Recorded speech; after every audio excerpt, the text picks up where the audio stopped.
Alors, salut à tous, Mohamed Sissoko, on est vendredi aujourd'hui. Je crois qu'on a l'épisode 4, je crois, sur investir en bourse pour novices.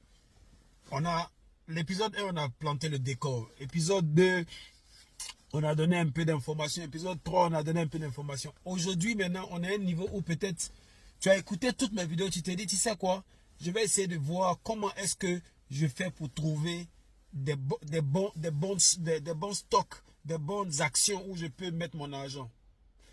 Comment est-ce que je fais pour pouvoir définir qu'est-ce qui est bon en termes d'investissement dans les actions ou pas. Moi, je vais te donner quelques pistes.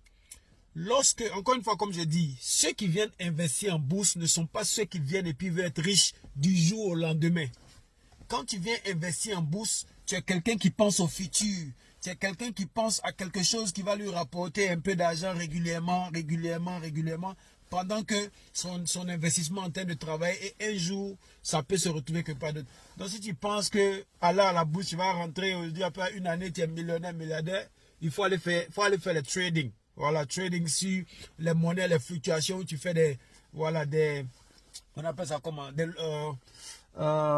loteries pour savoir, là-bas tu peux vite t'enrichir avec tous les risques que ça porte. Donc, tu décides d'aller sur le marché. Comment est-ce que tu décides d'acheter telle action ou de mettre ton argent sur tel index ou de mettre ton argent sur telle obligation, etc., etc.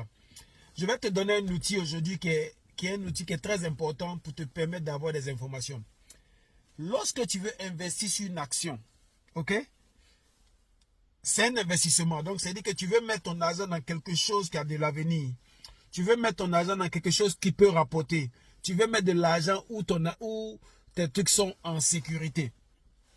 Mais dans le même temps, il faut que tu te rappelles du conseil que j'ai donné dans une de mes vidéos. Je te donnais les 5 secrets de l'argent. Et il y a un des secrets de l'argent qui est, pour investir ton argent dans un domaine où tu n'es pas familier, il faut t'arranger à t'approcher de ceux qui sont familiers à ce domaine pour avoir des conseils. Ok? Donc, faut te rappeler de ça. L'instrument que je vais te donner, c'est un instrument qui peut te donner des idées sur comment choisir. Mais lorsque tu décides d'investir sur une action, tu veux d'abord connaître l'histoire de cette action. C'est-à-dire, tu peux te dire, dans les 3-4 années passées, est-ce que cette action a été vraiment rentable? Est-ce que sur les 3-4 années passées, quelle est l'information que j'ai sur ça? Est-ce qu'ils font des bénéfices ces sociétés-là? Est-ce que les gars payent des dividendes régulièrement à leurs actionnaires? Quel est le pourcentage de dividendes qu'ils donnent sur cette période de peut-être 2, 3 ou 4 ans en arrière?